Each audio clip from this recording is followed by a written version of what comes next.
We are in the book of Joshua. Let us do the introduction for you. The book of Joshua is eloquent testimony to the grace of and the power of Yahweh, whom ancient Israel acknowledged to be sovereign Lord of all. Yahweh is the personal name of the God of Israel, for which Jewish tradition respectfully substitute the title Lord. This book tells the story of the Israelites who, under Joshua's leadership and with benefits of divine intervention, crossed the Jordan River to take control of the land of Canaan. The land was the Lord's gift as a promise to the ancestors in the stories of Genesis 12 to Genesis 50, to be held in return for the promise of service to the divine Lord. Now, the book of Joshua shows two main divisions: the conquest of the land in chapter 6 to 12, and the settlement, the apportionment and redistribution of the land by sacred lot to the tribe of Israel in chapter 13 to 19. This body of the book is bracketed by specially chosen introduction and concluding material in chapter 1 to 5 and chapter 20 to 24 respectively. At the outset, Israel is depicted as a mighty, populous 12-tribe army. The people are encamped east of the Jordan River in the region known as the Plain of Moab. There, from a portion directly overlooked the northern end of the Dead Sea in the southern Jordan Valley, one commands a sweeping view of the western hill country, the land toward which Moses had led the people in their wandering for 40 years since departure from Mount Sinai, Horeb.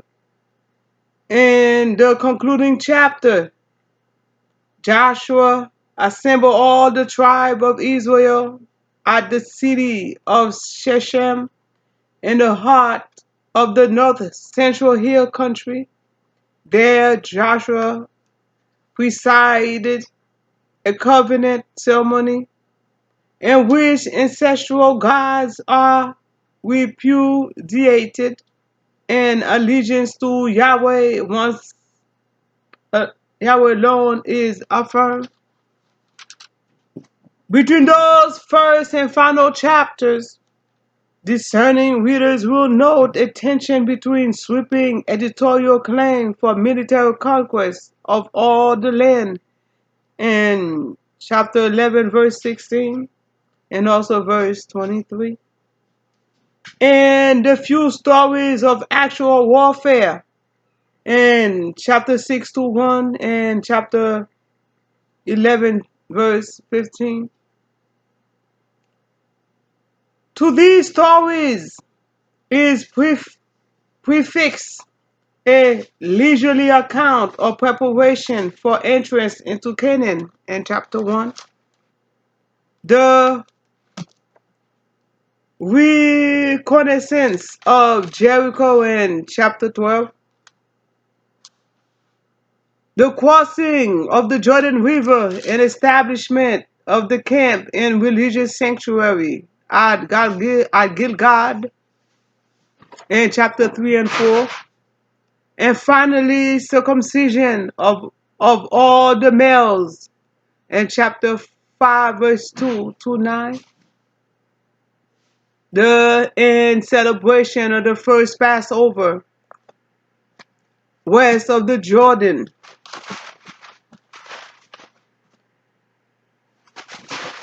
in chapter 5 verse 10 to 12.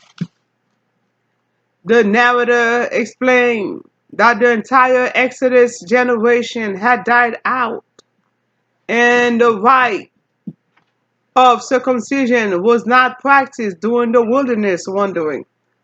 with the circumcision of the militiamen and celebration of the Passover, all was at last in readiness for the warfare. A signal by Joshua encounter in a vision with the heavenly commander in chapter 5, verse 13 to 15. In Psalms, the so-called conquest was interpreted as God enabling action for which Israel could claim no credit, graciously reestablishing the ancient people in their homeland. Throughout these introductory chapters, Israel take his orders from Joshua, who get his orders directly from Yahweh. In Canaan, Israel is supposed to live as a model theocracy, that is, a people governed directly by the divine Lord. Concluding chapters share the same perspective to facilitate justice in case of homicide, while at the same time curbing the practice of blood vengeance within Israel. Asylum towns, cities of refuge, are designated, 3 on each side of the Jordan in chapter 20. These and other towns are designated in each of the tribes to provide residential and grazing rights to the priestly tribes of Levi in chapter 21. The Levites are thus dispersed throughout the territorial tribes. It was their responsibility to teach the distinctive ethics represented by the Decalogue, for example, that shaped the common allegiance of the tribe. That there were deep rifts and rivalries, however, between priestly factions is vividly displayed when the storyline resumes. The building of an ark near the Jordan in chapter 22 nearly result in an intertribal warfare. This is precisely the reverse of intention for Gilgad near the Jordan at the outset of era. Joshua concluding address follows downwards towards stern warning in chapter 23, followed by great covenanting ceremony at Shechem in chapter 24. The stage is at last set for the story of Israel's life in the land from, from start, which is on Judges, to finish on 2 Kings.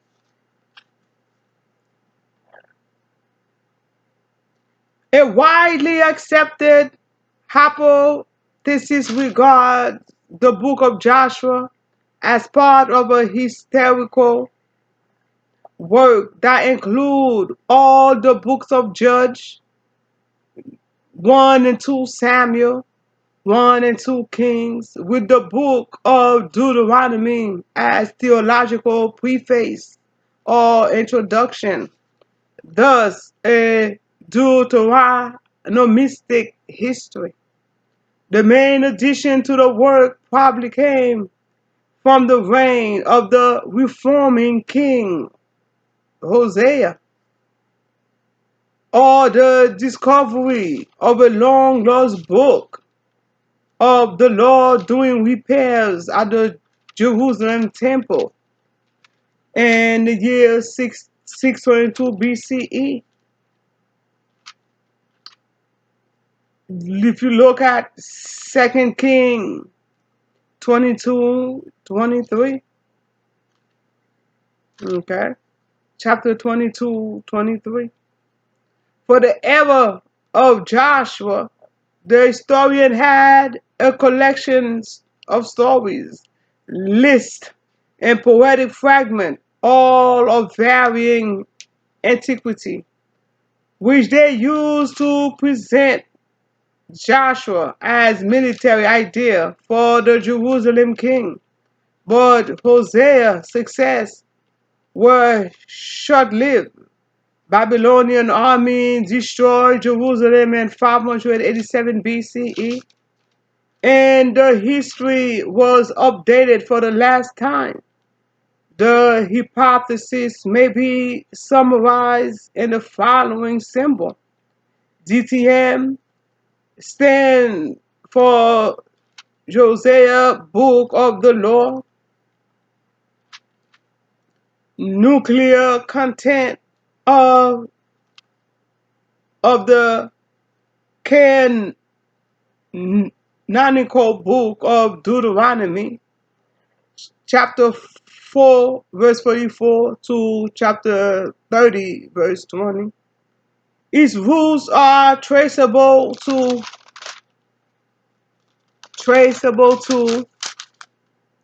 reform-minded Levites claiming authority by descent from Moses.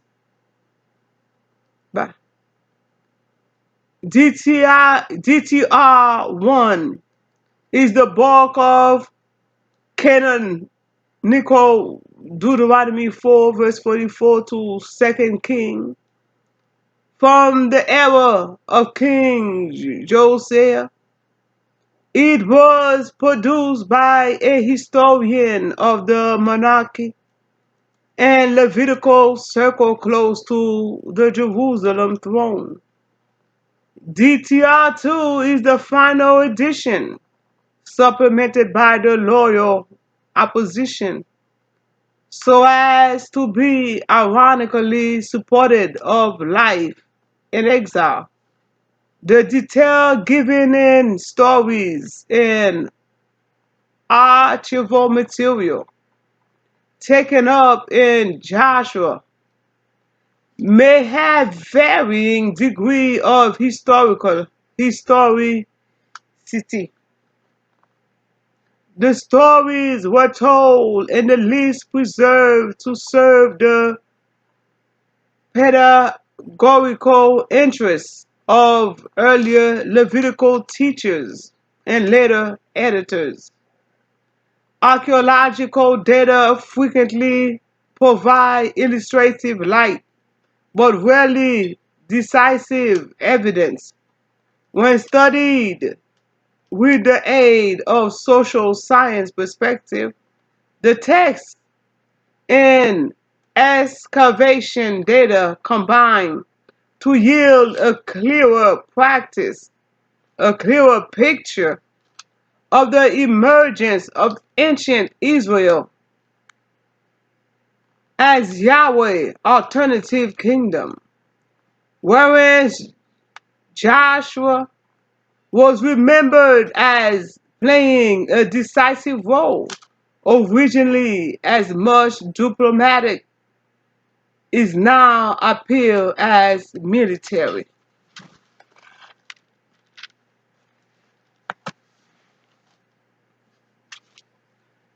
Joshua also consists of three types of material: narrative of conquest under the leadership of the Lord, who fought for Israel as a warrior, makes up Joshua 2 verse 11. Chapters 12 to 21 consists of geography in the form of lists and description. Theological address constitute the book introduction in chapter 1 and conclusion in chapter 2, 23 and 24. Narrative, geography, and address all claims the land of promise for Israel. The individual stories of Joshua which began as folk tales about local victories, were written down and gathered into connected narrative as the triumph of a unified Israel in chapter 2 to 11. Later, this story was re-edited, growing to chapter 1 to 12 and 23, to form part of a history of Israel in the land told from the perspective of Deuteronomy theology. Scholars call this larger work Deuteronomy through Second King, except for Ruth, the Deuteronomistic history. It was written just before or just after the end of the monarchy in Judah, later 7th or early 6th century BCE. Finally, the geographical material in chapter 13 to 21, the stories of chapter 12, and a second conclusion in the story of chapter 22, and the second conclusion in chapter 24 were added.